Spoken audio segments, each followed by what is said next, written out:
done? Are you getting now? Almost all the questions we did it in the class only, but I gave you some 10 hint question that is for the student purpose only. You can see that all these questions were there as your homework. So in all of you have done this question. If you have any kind of doubt, you can ask me relating to any question.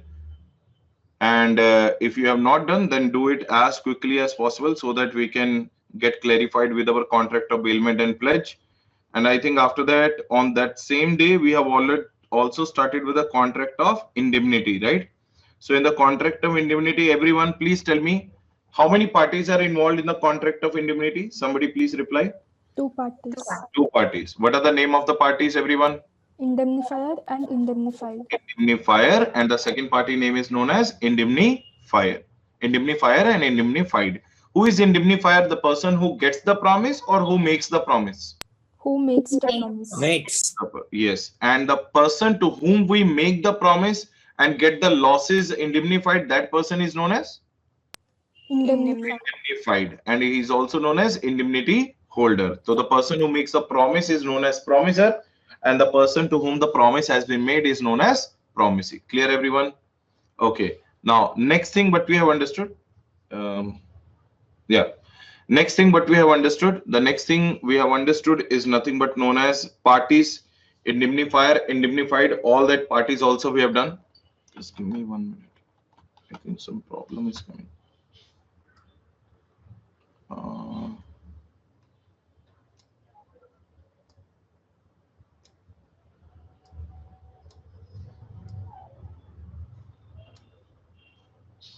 Okay.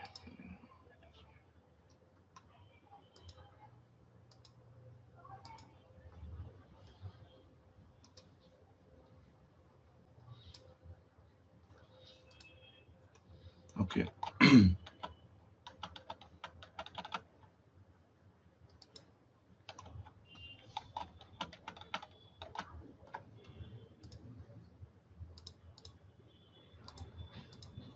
Okay. I think now there is no problem. Okay, so the party is known as indemnifier and indemnified. So what are the features of indemnity contract we have done? It is a valid contract. It is a contingent contract. Can anybody explain why it is a contingent contract? Why the contract of indemnity is a contingent contract? Can anybody explain? It may or may not happen. What may or may not happen? The promise, the loss, the condition which you have put, like it is due to my fault or due to the fault of other person, that condition, that event may happen or may not happen. So that is the reason it may be known as contingent contract. Okay, everyone, please tell me whether the life insurance contract is a contract of indemnity. No, sir. Whether the life insurance contract is a contract of indemnity? No. Why no? Why life insurance contract is not a contract of indemnity? Can anybody explain why life insurance contract is not a contract of indemnity? Because in the life insurance contract, is the death of the insured person is taking place due to the fault of the insurance company? No. No. So in that case, the life insurance contract is not a contract of indemnity. And the second reason, at the time of the death of the person, do we give the benefit to the dead person or to his nominees? Nominees. So second thing, the loss is not made good to the insured person. The loss is made good to the nominees of the insured person. So these are the two reasons why life insurance contract is not a contract of indemnity. I think we have already discussed it on 31st. Am I correct or not? Yes. And tell me, everyone, is motor insurance, is the car or motorbike insurance a contract of indemnity? Yes. Yes. Why it is a contract of indemnity? Do we pay the compensation to the insured person only? Yes. Yes. And second thing, whether third party act is also covered in the insurance or not? Yes. Yes. So yes, contract of indemnity, the general insurance contract is also a contract of indemnity. I hope all these things we have already understood, and we have understood really various questions relating to that also. I think question number 6 we have to do, and that we are going to understand. Now, whether the contract of indemnity covers the cases of loss caused by the events or accidents and which do not depend upon the conduct of promisor or any other person. It's a very simple thing. Say, for example, anyone is online, please tell me your name. Somebody who is online. Please tell me your name. Uday Kiran, is it you? Rasul sir. Okay. So I constructed one building for you. Okay. So I constructed one building for you and I told you that in the next 15 years in this building, if any cracks will come, I will make sure that all the expenditure, all the losses, all the injury, all the damages, all the compensations, all the expenses, I will bear. So that is called a contract of indemnity, where I am the indemnifier and you are the indemnified. Okay. Now what has happened? One day there was a thunderstorm. Now due to the thunderstorm, the lightning from the sky has come and it has stuck to your building. When it was stuck to your building, there was no earthing services in your building, and due to that light striking, the whole building got shaken for a 1 or 2 seconds, and in some of the walls cracks have come. Now tell me, is it my fault, or is it the other person's fault, or is it the act of God?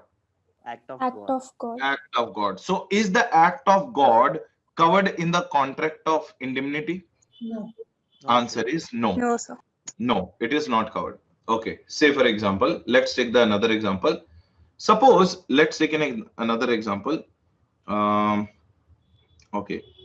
Now suppose there is one building. I constructed one building for you. Okay. And there was a flyover which is crossing that building. So beside the flyover, there is one building. Now suppose there is one truck driver here who was drunk, and while having the truck on the bridge, suddenly what happened? He lost the consciousness and he turned the truck to the other side, and it broken the bridge, and from the bridge it turned out to be on the second floor of the building. The truck went inside, or truck got accidentally went inside the second floor of the building by breaking the wall. Now the truck is hanging on the second floor of the building because it broken the bridge first, and along with the bridge only one building was there which I constructed, and truck was on the second floor of that building. Now please tell me, the building got broken, the building got destructed. Is it my fault? No, sir. No. Is it my person's fault? No, No. sir. No. Is it the accident case or not? Yes. Yes. So accidental cases is also covered under the contract of indemnity or not covered? Not covered. Not covered. Accidental cases, the acts of the God, natural calamities, natural disaster, all these things are not covered in the contract of indemnity. Life insurance is also not covered in the contract of indemnity. But let me ask you one thing. Is general insurance covered? Yes. Yes or no? Yes, Yes. sir. General insurance is covered in the contract of indemnity. Clear, everyone? Yes, sir. Yes, clear. Okay. Now, next thing. So this is Sir. what. Yes. Yes. Yes. Motor yes. insurance is also the act we cannot expect. No, sir. Sorry. In which con? Sorry, I didn't get you. In case of motor accidents or in case of any insurance, motor insurance, Mm-hmm. in that case we cannot expect. No, sir. Why we cannot expect? Why you are saying that is also not a contract of indemnity? That is what your question? Yes, sir. Yeah. Now listen to this. In the motor contract, what do you mean by motor contract? What do you mean by motor insurance, by the way? Motor insurance means कि you got the insurance from the insurance company and you are riding a bike on the road and you met with an accident, and the motor insurance company is going to give you the compensation for that. Now you are saying that, sir, it is also accidental case, and why it is covered under the contract of indemnity? I think that is your doubt. Yes, sir. Yes. Now listen to this. Motor insurance mein there is one clause कि accidental cases are known as third party agreement clause. What is the name of that clause? Third party agreement clause. Obviously, you will not do the accident on your own. Otherwise, there is no concept of motor insurance. Motor insurance means while you are driving your car or while you are riding your bike, if your car or bike meets with an accident due to the act of the third party, the motor insurance company is going to give you the insurance. Are you getting the point or not? Accident can never happen Yes, on your own, no? Until unless you are not attempted for the suicide. So motor insurance company mein, there is a clause, he has third party. And anyways, in the contract of indemnity also, do we have that word or not? Do we have that word or not? Other person. Now read the point number B. Read the point number A and B. by the conduct of the From promiser himself or by the conduct of any other either person. either it is a fault of the insurance company or it is a fault of any other person. Did you get the point or not? Yes, sir. Yes. So during while riding the bike or while driving the car, I met with an accident on the road, obviously due to the fault of some other person or not. Or even if it is my fault, the insurance company is giving. Whose phone was this? Yes, Make sure that you should switch off your phone. So when the insurance company was giving the compensation, was the compensation given to me only or not? Yes. And the second yes, thing, sir. the benefit was given to me. And the second thing, the act was done by the other person. Both the conditions are matched. Yes, general insurance company is a contract of indemnity. While life insurance is not a contract of indemnity, both the things are absent here. Second thing, first thing, the death of the person was not because of the insurance company or the any kind of third person. And the second reason is the benefit is not coming to the person who has taken the insurance. Benefit is going to the nominees of the person who have taken the insurance. That's the reason life insurance is not a contract of indemnity, but general insurance is a contract of indemnity. Don't mix the accidental cases with the general insurance. General insurance may definitely it is the accidental cases only, then only the insurance company pays you the money. So except in the general cases, if any accidental cases have happened, now say for example earthquake came. Now earthquake is a natural accident. Are you getting the point? Due to the earthquake, the earth got shaken and the building also shaken and the cracks appear in the building. Now tell me, is it my fault? No. Is it the No, fault of sir. the other person? Somebody came and was shaking your building? No, it was No, a no. pure natural act. Now, natural act, or you can say accidental cases, or you can say life insurance contract or act of the God, these are not covered under the contract of indemnity. Clear, everyone? Yes, everyone? Yes, sir. Okay, now look at the question number 6. Now, read the question number 6 for me. Read it.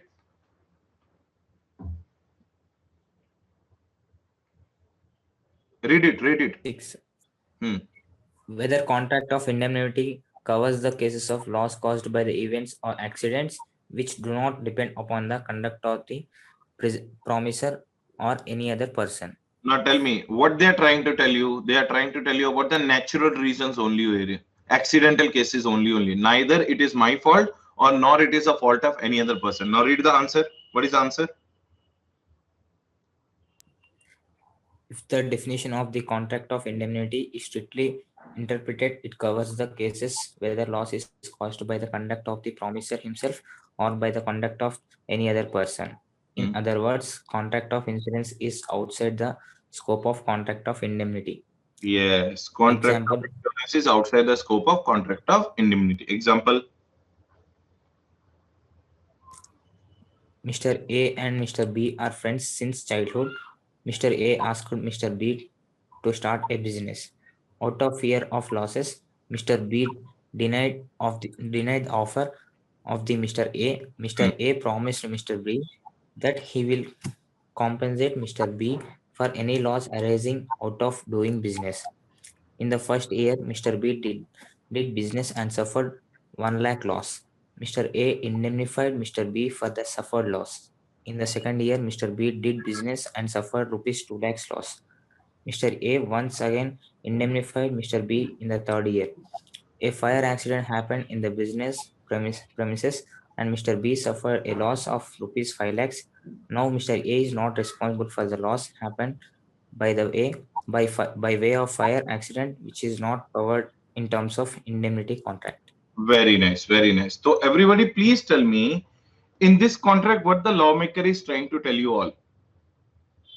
what the lawmaker is trying to tell you all here. Everybody, please tell me. Now, Mr. A and Mr. B started a business. Now, B was having a fear that if he will start a business, there will be a moment the losses will come. That's why he denied the offer. But Mr. A said that I promise to pay you all kind of losses, all kind of expenditures in case you suffer a loss. Now, in the first year, 1 lakh of loss was there, Mr. A paid. In the second year, 2 lakhs of loss was there, Mr. A paid. But in the third year, the loss was due to the business loss or it was a loss due to the fire? It was a accidental loss. It was a which loss? Accidental loss of how many lakhs? 5 lakhs. So tell me everyone, now Mr. A is liable to pay the money or not liable to pay? Not like. Not liable to pay. The reason is very simple. Okay, in this case, the loss was not due to the act of the promiser or loss was not due to the act of other person. It was an accidental cases. Therefore, Mr. A is not responsible or this clause is not covered under the contract of indemnity. I hope everyone is crystal clear with the point number 6 as well. Yes, sir. everyone? Yes. Now, what are the rights of indemnity holder when sued against the indemnifier in the contract of indemnity? Now, it means we are talking about the rights of indemnity holder or indemnified. The person who suffered the loss, we are talking about his rights, right or not? Now, what is the first right? Damages in suit. Damages in suit. All the damages which he may be compelled to pay in any suit in respect of matter covered under the contract. Now tell me one thing. When the cracks appear in my building, so I spent almost 2 lakh rupees to fill up those cracks. 2 lakh rupees I spent to fill up those cracks. Now my question is very simple. When I spent the 2 lakh rupees on filling up those cracks, at that point of time, did I pay 2 lakh rupees from my own pocket or not? Yes. And the contractor told me that the cracks will not care, otherwise he will pay the whole losses or not? Yes. Do I have a right to take that contractor to the court of law to get my 2 lakh rupees? Yes, sir. Yes. So that is called damages in what? Suit. That is called damages in suit. Second one is known as cost of suit. What is the second one? Is known as cost of suit. All the costs which have paid in bringing or defending the suit may be provided that he acted under the authority of indemnifier. He did not contravene the orders of the indemnifier. He acted in such a way as prudent man would act in his own case. Now, listen to this question, everyone. Please mute yourself. Some disturbance is coming. Please mute yourself, everyone. Please mute yourself. Disturbance is coming. Now, listen to this very carefully. Now, when the building Sir, your was... video is stuck. Video is stuck. Is my voice coming? Yes, sir. Is my video going up and down? Yes, sir. Yes, sir. And how it is stuck? I think it is stuck from your point of view. Check your internet connection. Maybe there might be a problem in that. Is it going smoothly? Now video is going smoothly, right? Yes, everyone? Yes, sir. Okay, great. Now, suppose there is an indemnifier and he gave a contract. Suppose there is an indemnifier. He made a contract of building to the indemnifier, indemnity holder. Now, indemnifiers told to the indemnity holder that I guarantee that for the next year cracks, for the next 15 years cracks will not come, but you have to make sure that you are not using the hammer on the wall. Did I give the instruction number 1? Yes. Second instruction, I told him that make sure that every year at least you should get the wall putty on your wall so that the cracks will never come. Okay, that is a second instruction. So tell me one thing, whether the indemnifier has given some instructions to the indemnified to have no cracks in the building. Did I give the 2 instructions or not? Yes, sir. Yes. Now indemnity holder got the wall putty also done and indemnity holder did not use the hammer also. Now tell me, did he follow all the instructions of the indemnifier? Yes. Yes. Yes, sir. But still cracks appear in the building. Still cracks appear in the building. Now what happened? I went to the indemnifier and I said that, sir, cracks have appeared. Whatever the two instructions you told me, I did all those instructions, but cracks are still appearing. What to do now? Please pay me the compensation. Then he said that no, no, no, I will not pay the compensation. Now, do I have to hire an advocate to file the case against that person or not? Yes, sir. Yes. So suppose advocate charged me 5 lakh rupees for the case. Now tell me, do I have a right to recover 1 crore rupees of the loss of the building plus 5 lakh rupees of the advocate also? Yes. Yes, I have a right to receive the cost of suit also, everyone. What do you mean by cost of suit? Because of his saying no, then only I went to the court. Then only I hired an advocate. Then only I hired a lawyer. And to the lawyer, I paid 5 lakh rupees. If he could have given me the compensation very easily, the lawyer could not have been hired. The 5 lakhs could not have arisen. So I have a right to recover 10 lakh rupees of damages, which is in the point number 1. Plus, I have a right to recover the cost of suit also. What do you mean by cost of suit? The lawyer fees, the advocate fees, all those things also. I have a right to recover everyone. Everyone crystal clear with the point number 2 also? Yes or no? Yes, sir. Yes, point number 2. Now, question number 3. Question number 3. Point number 3. Ab sunna dhyan se. He told me that building is made up of very good iron and steel. It will not collapse. Within 10 years only, for the last floor, the 5th floor of the building, there is one wall which got automatically collapsed. And there was one person who was inside that room whose wall got collapsed. And that person got accident. Are you getting it? Due to the wall collapse, he got accident and he was treated in the hospital, and total expenditure are 10 lakh rupees for his treatment also. Now, principal has first of all constructed the wall. What are the principal have done? Principal constructed the wall again. He spent 10 lakh rupees on construction of that particular part. Second thing, he filed the case against him. He hired the advocate to whom he has paid another 10 lakh rupees. Plus, the person who was inside that room, whose wall got collapsed, that he met with an accident. So, principal has paid rupees medical expenditures also, approximately 10 lakh rupees. Now, tell me, how much money the principal will recover? 30 lakhs. 30 lakhs. So, tell me, in all these 3 examples of 10 lakhs, 10 lakhs, 10 lakhs, can you tell me example number 1 is relating to which cost? Construction. Construction cost. Very nice. And example number 2 is relating to? Advocate. Yes, cost of suit. Right or not? And example number 3 is relating to compromise suit. What do you mean by compromise suit? To keep that person stop from going to the court and file the case against the principal, did I pay all his medical expenditures of 10 lakh rupees also or not? Yes, Did I compromise? Did I pay the money 10 lakh rupees to shut down his mouth and compromise the situation or not? Yes, I have paid 10 lakh rupees. So I have a right to recover the total. How many lakhs now? 30 lakh rupees I have to right to recover. So first 10 lakhs was the damages in the suit. Second 10 lakhs was the advocate fees, that is cost of suit.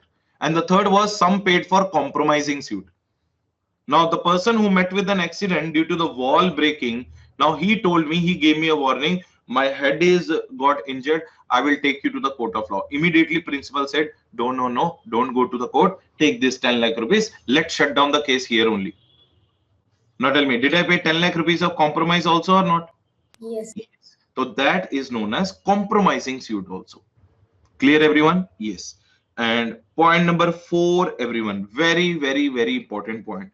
Sue for specific performance. What is the point number 4? Sue for specific performance.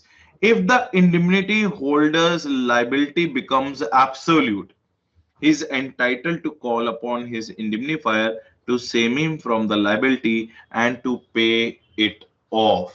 To pay it off. Now, it's a very, very important question. If the indemnity holder's liability becomes absolute, right or not, he is entitled to call upon his indemnifier to save him from the liability and to pay for it. Now, listen to this very carefully. In this case, what has happened? That the cracks appeared in my wall. Now, there are two options. Either I can fill up the cracks and later on take the compensation from indemnifier, or I can directly call indemnifier and tell him to fill up the cracks. Tell me one thing. Which point we are talking about here in the point number 4? Call. Yes. So now tell me, am I spending any money on constructing those, on filling up those cracks and then taking the reimbursement, or I'm directly saying to the indemnifier, you constructed this wall, you, because of your poor material only, what do you say, cracks are coming, please come and fill up the cracks immediately. Now tell me, is it happening or not? Which thing we are talking about, case number 1 or case number 2? Case number 2. Case number number 2. So in this case, I'm not spending any money, I'm directly telling to the indemnifier, please come and do the needful. That is, what do you mean by sue for which performance? Specific performance. Everyone, I hope everyone is crystal clear with 4 rights of the indemnity holder. So everyone, please tell me, what are the 4 rights of the indemnity holder? Tell me. 4 rights of indemnity holder. Do I have a right to sue for the damages? Yes, sir. Yes, I have a right to sue for damages. Point number 2. Do I have a right to sue for cost of damages? Yes, sir. Yes, I have a right to sue for cost also. Point number 3. Do I have a right? Do I have a right to sue for compromising cost? Yes. Yes, I have a right to sue for compromising cost. Now, point number 4. Do I have a right to sue for specific performance? Yes, sir. Yes. So remember one thing, these are the technical words which the examiner wants to see in your answer. So first point mein technical word is damage. Second point mein cost. Third in that compromise. And in the fourth one, it is specific performance. These are the 4 words you have to remember, which are known as the rights of whom? The rights of Indemnity holder. Indemnity holder. holder. Very nice. Now, we are going to talk about the rights of indemnifier. It means we are now going to talk about the rights of the building owner or building constructor. Constructor. There's no provision in the Indian Contract Act about the indemnifier's right. However, the rights of the indemnifier are same as the rights of what? Surety. It means the answer is over now. There are no rights of indemnifier given in the Indian Contract Act, because indemnity holder is not doing any kind of promise to the indemnifier. Who is making a promise to whom? Indemnifier is giving the promise to whom? Indemnity holder. Therefore, rights of the indemnity holder we can say, but there are no rights of what? Indemnifier. Clear, everyone? Yes, sir. Yes. Now let us understand the question number 1 again. A may contract to indemnify B against the losses of the business which B may start at the request of A. Same question we have done. After the completion of the year, B suffered a huge loss in the business. B approached A for indemnity. A rejected the claim. Subsequently, B filed a case on the A for indemnification. In the process of bringing the suit against the A, B incurred expenditures like lawyer fees, court fees. Is B entitled to recover the cost that incurred in filing the suit? What do you say? Yes. Yes, sir. Yes. Can he recover the lawyer fees also? Yes. Can he recover the court fees also? Yes. So now tell me, we are talking about which right of the indemnity holder here? Right number 1 or right number 2? 2. To sue for suit. Very nice. Very nice. Cost, suit for cost. Next one. B can get the reimbursement of the losses from the A provided he has done the business according to the directions of the A. B can also get the reimbursement of the expenditures which is incurred in bringing recovery of the compensation from the A. Yes, so we understood this question. Question number 2, everyone. Hell Laptops Limited. Dell, they have made Hell. Hell Laptop Limited manufacturer may contract to indemnify Hell Laptop authorized dealer against the damages in the goods sent to the later for the purpose of the sale. So manufacturer is telling to the dealer that, okay, I'm going to send some laptops to you. If any damage will come during the transportation, I will pay those damages. Hell Laptop authorized dealer sold a laptop to Mr. C. Hell Laptop authorized dealer sold one of the laptop to Mr. C, which is a damage piece. Mr. C filed a case on Hell Laptop authorized dealer. Now tell me, customer filed the case on the manufacturer or the dealer? Dealer. Dealer. Are you getting the point? Now to shut down the mouth of C, did I pay him some compensation? Yes. In the court for the recovery of the laptop price, Hell Laptop authorized dealer paid what? How much money? 50,000. 50,000 rupees. To whom? To the customer in the compromising the stood to shut down his mouth, not to go to the court. Did I pay him for 50,000 rupees in his pocket or not? Yes. Yes. So do I have a, as a dealer, do I have a right to recover 50,000 rupees from the manufacturer? Yes. Yes. Yes. So which right we are talking about here, everyone? Third right. Compromising. Yes. Third right, that is called right of compromising. Are you getting the point or not? Suit Yes. for compromising. Very nice, very nice. Now discuss the rights of the laptop. Now we all know Hell Laptop authorized dealer can get indemnified for the sum paid in compromising the suit. Very nice. Now third question. Ram, an auctioneer, sold certain goods on the instructions of Raj. Later on, it was discovered that goods belongs to Rahim. Rahim recovered the damages from the Ram for selling his goods. Discuss the rights of the Ram. Now tell me, does he have the same right or not? Yes. Yes. What are the four rights? Tell me, everyone. What are the four rights? Damages and suit. Damages and suit. Damages, right to sue for damages, right to sue for cost of damages, right to sue for compromise amount, and right to sue for Specific. very nice. So with that, what is over, everyone? With that, our contract of indemnity is over, everyone. Crystal clear, everyone? Yes. So with that, our contract of indemnity is over. Now, next thing what we have to understand is nothing but the contract of guarantee. Now, before moving to the contract of guarantee, again, you should first understand one example. And from that example, once we'll start reading the contract of guarantee, it will automatically going to go inside your head. I hope there is no problem so far in any of the points relating to bailment, pledge, and indemnity.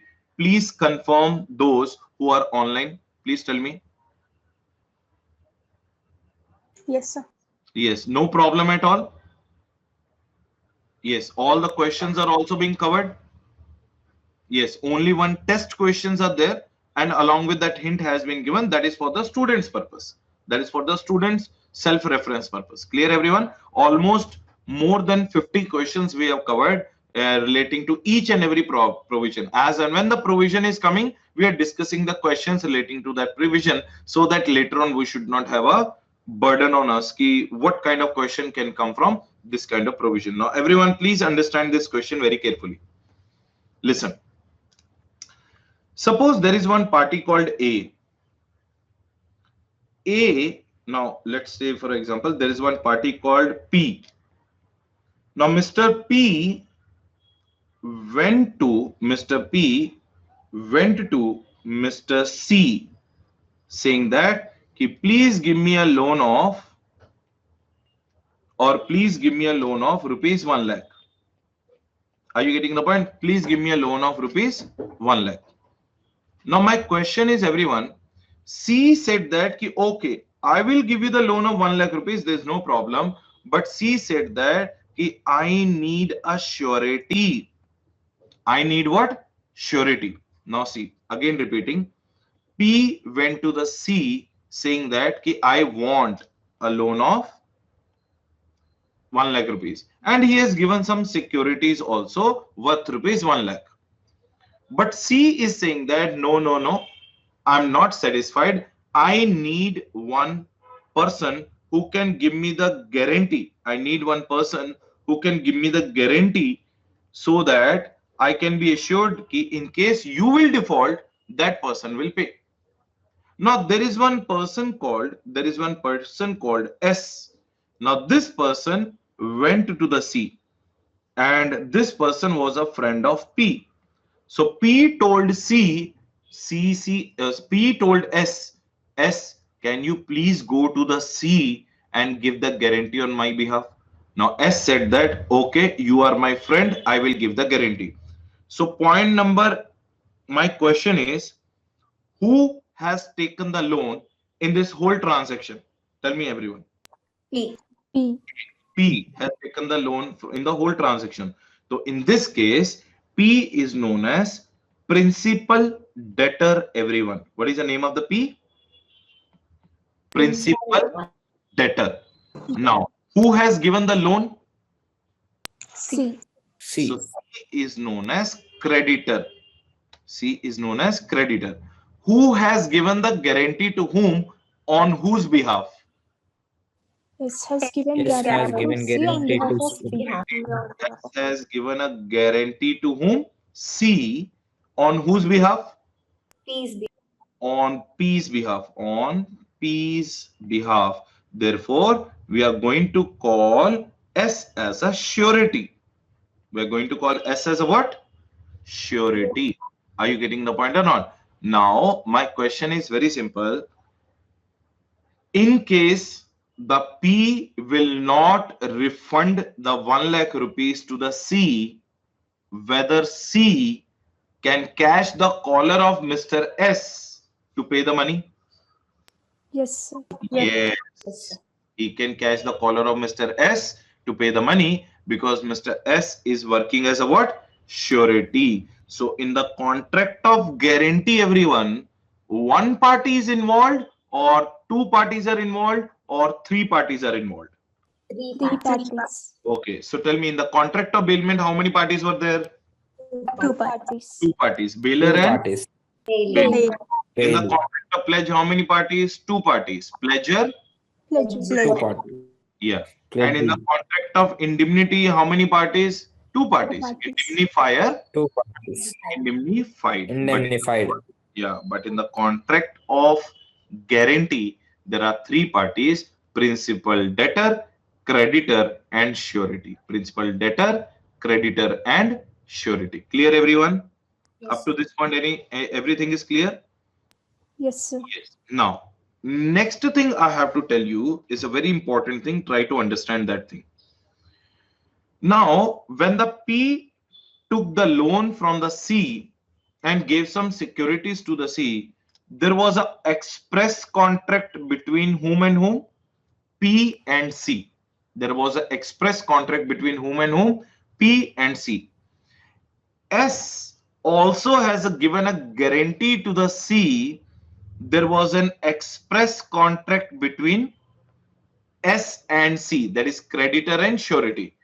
But there is an implied contract between P and S. Now tell me one thing, everyone. When the P will default the money, who will pay on P's behalf? S. S. Okay. Yes, sir. S has paid the money. Now listen to my question very carefully. S has paid the money on the behalf of P. And now can I say that C is out of the picture now? Yes. Yes, sir. Yes. He got his money back or not? Now question is whether the P has a duty to indemnify S or not. Yes. Yes. Yes. Yes. Whether P has to return the money back to S or not. Yes, sir. Yes. So it means there is a implied contract ki if we help someone. Now say for example, what is your name? One girl is speaking in the class. What is your name? Tell me your name.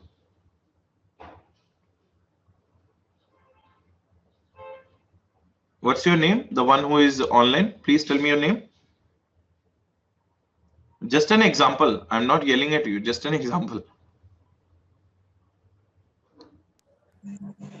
Khalida, sir. Khalida. Okay, Khalida. So it's a very simple thing. Khalida, I helped you when you needed me to help you the most. Now, at that point of time, Khalida has taken. Now, let's take an example. Khalida is a principal debtor. Now, Khalida has taken the money from the creditor and she was unable to pay the money at that point of time. I, as a good friend, came in to the rescue of the Khalida and said to the sea that no, I will pay the money on the behalf of Khalida. So I paid the money on the behalf of Khalida, and now sea is out of the picture. Now Khalida, what is your responsibility? To indemnify you. Yeah, so did I help you or not? So can I say that in the contract of guarantee, there is a contract of indemnity also somewhere? Yes, there's a contract of indemnity. Who is the indemnifier here? P. P. Very nice. And who is the indemnified here? S. S. But that is not expressed one. That is a which contract? Implied. Implied one. So there are total how many contracts you are able to see in this example? 3. 3 contracts. One express contract between the principal debtor and creditor, one express contract between the surety and creditor, and one implied contract between the principal debtor and surety. Everyone crystal clear? Any doubt in the whole example? No, sir. No doubt. Okay, now what are the name of the parties? Principal debtor and one creditor and one what? Surety. Clear everyone? Yes sir, clear. Now let us understand what do you mean by the contract of guarantee. Now, what do you mean by contract of guarantee? A contract of guarantee is a contract to perform the promise made or discharge the liability incurred by the third person in case of his default. Again repeating, a contract of guarantee is a contract to perform the promise made or discharge the liability incurred by the third party in case of his default. Everyone, please try to understand what is the name of the contract. Guarantee. So this contract we have to see from total contract we have to see from whose point of view? Surety's point of view. Who is the main party around whom the whole contract will revolve? Surety, because the name of the contract is guarantee. Who has given the surety? Who has given the guarantee? The person name is known as surety. So if you will read the definition from the surety's point of view, this is what contract of guarantee is all about. Now tell me, who is promising whom in the contract of guarantee? Surety is promising creditor. Surety is promising the creditor कि I will pay you the money in case the principal debtor will default. Do you agree that? Yes, sir. Yes. Now read the whole sentence loudly from the surety's point of view. Keep the surety in your mind and read the whole sentence. You will understand the meaning of the whole first 2 lines. Read it. A contract of guarantee is a contract to perform the promise made or discharge the liability incurred by a third person in case of. Yes. So it means surety is making one contract to promise.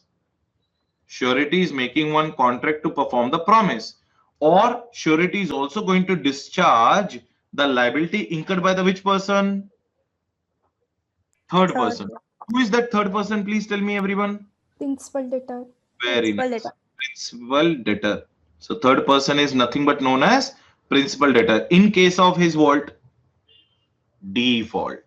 In case the principal debtor will not pay the money, who will pay the money? Surety. Surety will pay the money. Very nice, very nice. Now read the example, please, Khalida. When A requests B to lend rupees 10,000 to C and guarantees that C will repay the amount within the agreed time, and that on C failing to do so, he, that is A, will himself pay to B. There is a contract of guarantee. Here B is a creditor, C is the principal debtor, and A is the surety. Now A told B that please give 10,000 to C. A told B that please give 10,000 to C. And A also gave a guarantee that in case the C will not pay you the 10,000 rupees on the agreed time, I will pay you the money. So A will himself pay to the B. There is a contract of guarantee. Now tell me one thing. Who is guaranteeing whom? A guaranteeing A is giving the guarantee. To whom? B. B. On whose behalf? C's behalf. C's behalf. So who is C? Principal debtor. Principal debtor. Who is B? Creditor. Credit. And who is A? Surety. Surety. As simple as that. Now, once you understood this example, whether the things are looking easier to you now? Yes. Yes, sir. Yes or no? So remember one thing, whenever you start any concept, make sure that first try to make an example of that. Obviously, you can't make it because you are learning it for the first time. So my way of teaching is I first make an example, make you comfortable with the concept. After that, when you read the concept automatically starts going inside your brain. So in total, how many parties are there, everyone? 3 parties. Okay. Now I'm going to ask you a very simple question to all of you. Who is surety? Who is principal debtor? And who is creditor? Please explain. If they will ask you explain these three parties, how you would like to explain? Remember, I already told you the rule of law. Ki whenever we are doing any concept, try to make sure that ki your answer, your definition is revolving around that concept. Can I say that surety is the one person who is the giving the guarantee? Yes, sir. Yes, surety is the person who is giving guarantee, the one who has given the guarantee or who is giving the guarantee. Acha, tell me, what is principal debtor? Normally, we can say that principal debtor is the one who has taken the loan, but no, that is right, but that is not right to be written in the examination. So, can I say that principal debtor is the one on whose behalf guarantee has been given? Yes, sir. Yes, on whose behalf guarantee is given. Now try to use the guarantee word in the sentence and tell me who is creditor. To whom guarantee is given. Very nice. To whom guarantee is given. Now, are you understanding? We have used the word called guarantee in explaining all the three concepts. Yes, sir. Yes or no? Same thing. We have done that when we did the bailment, and the same thing we have done that when we did the. Now, tell me who is the bailer? The one who bailed the goods. Who is the bailee?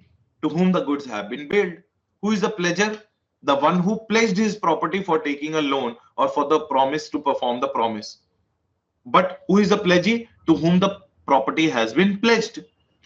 Then same case here, who is the indemnifier? The one who promises to make the losses goods on his fault or on the fault of other person. And who is the indemnified? The person to whom the promise has been made.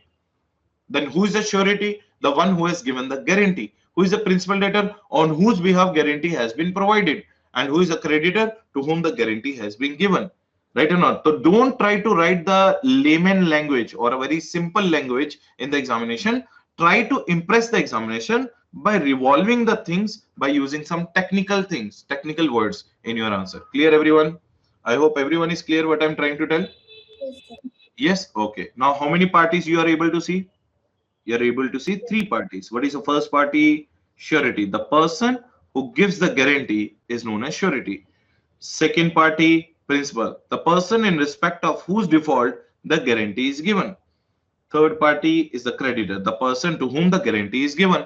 So it's as simple as that. This is what we mean by the contract of guarantee. Now, what are the features of the contract of guarantee?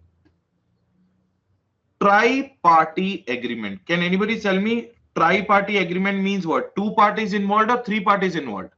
3 parties involved. Tri word has been taken from the tri means triple, party means party, agreement means contract. So there are three parties which have entered into the contract.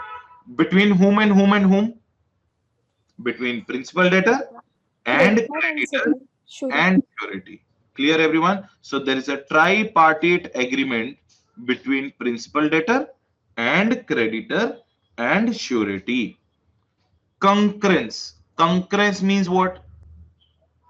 Concurrence means, now tell me one thing. Did we force the surety to give the guarantee? No, sir. No. Did we force the creditor to give the loan? No, sir. No. Did we force the principal debtor to take the loan? No, sir. Whether all the three parties have entered into a contract with the free consent or not? Yes, sir. Yes, that is called concurrence, everyone. That is called what? Concurrence. The contract of guarantee requires the concurrence, that is consent of all the three parties to it, with principal debtor, creditor and surety. So can I say that all the three parties should know everything about the three contracts? Yes. Can we hide anything from the surety? No, No, sir. sir. No. Can we hide anything from the principal, debtor, and creditor?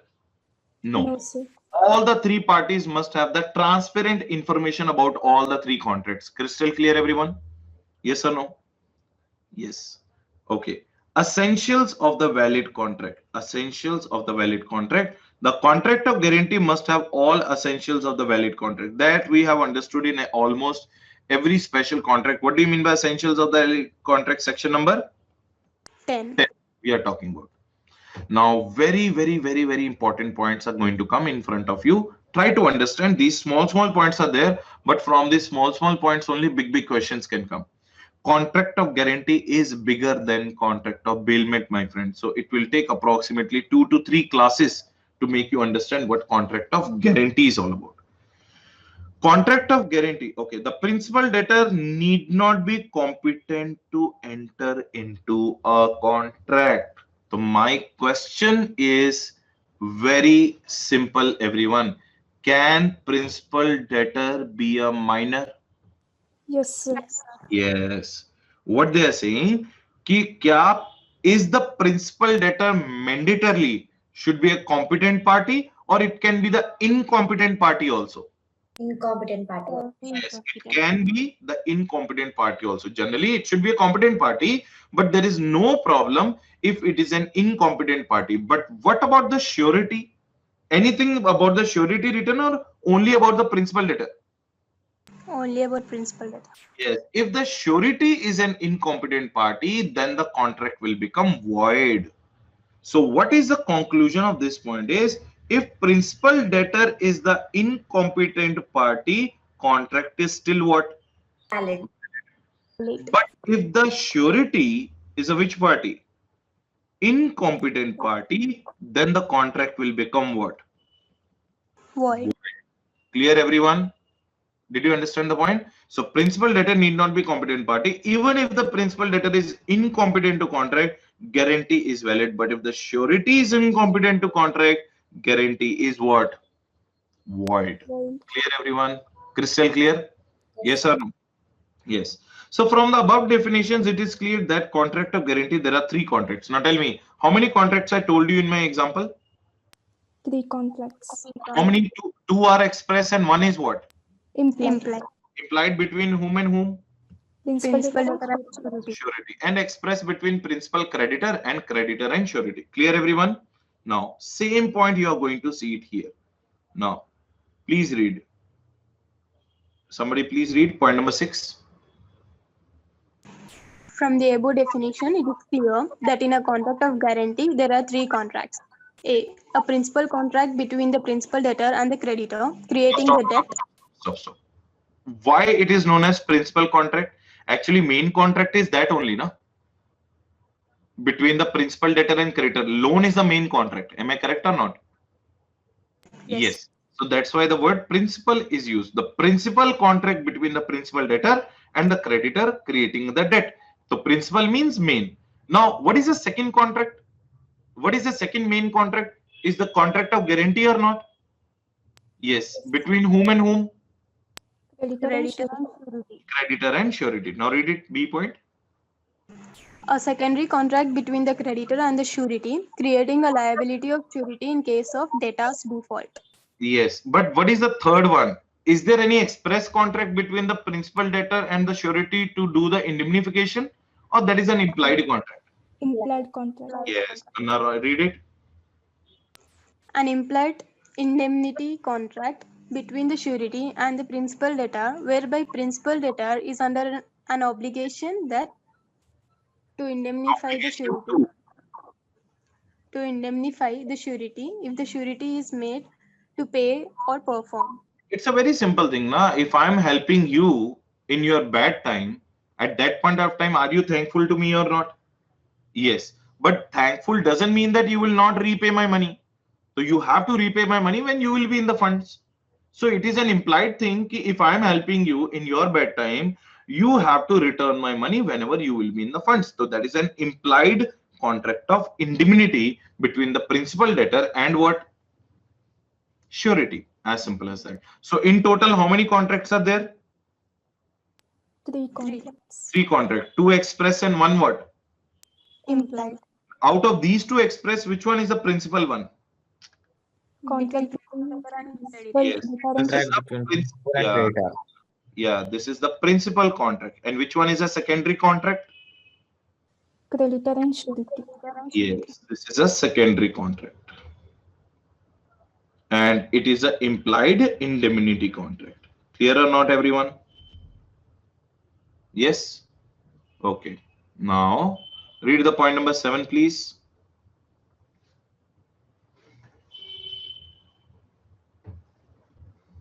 Read the point number 7.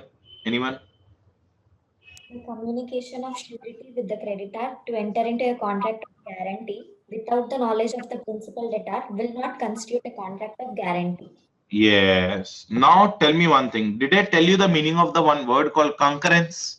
Yes, Concurrence means all the 3 parties should be aware of everything or should not be aware. should be a Should be aware. Now read this point. In this point, they are saying that the communication of the surety with the creditor. Surety directly went to the creditor and started talking to him to enter into a contract of guarantee without the knowledge of the principal debtor will constitute or will not constitute a contract of guarantee. Will not It constitute. means principal debtor should know that his surety is going to the creditor to give the guarantee on my behalf. Is it correct or not? Yes, sir. Yes. So that is the what the meaning of the point number 7. What is the point number 8? out of 3 parties in a contract of guarantee, surety must be competent to the contract. The guarantee is still valid even principal debtor and creditor is minor. Now, the new thing we have understood, it means out of principal debtor, out of creditor, and out of what? Surety. Where it is mandatory that the party should be competent. Surety. Party should be competent, mandatory is in case of what? Surety. Very nice. So can I say that in all the 3 parties, if I'll write competent, it is mandatory here? It is optional here? It is optional here. Then only the contract will be known as a which contract? Valid. Valid contract. Clear, everyone? I hope this is the conclusion of our point number 8. Yes, sir. It means principal debtor and creditor can be incompetent parties, can be minor, but the surety can never be the minor. Clear, everyone? Yes, sir. So any doubt up to this point, anyone? If you have any kind of doubt, you can please let me know. If you have any kind of doubt up to this point in the contract of guarantee, please let me know if any doubt is there.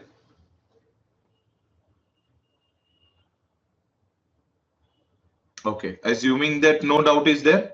So, right. So we will wind up for the day. So thank you so much, everyone. Happy New Year to all of you again. I'll see you guys tomorrow.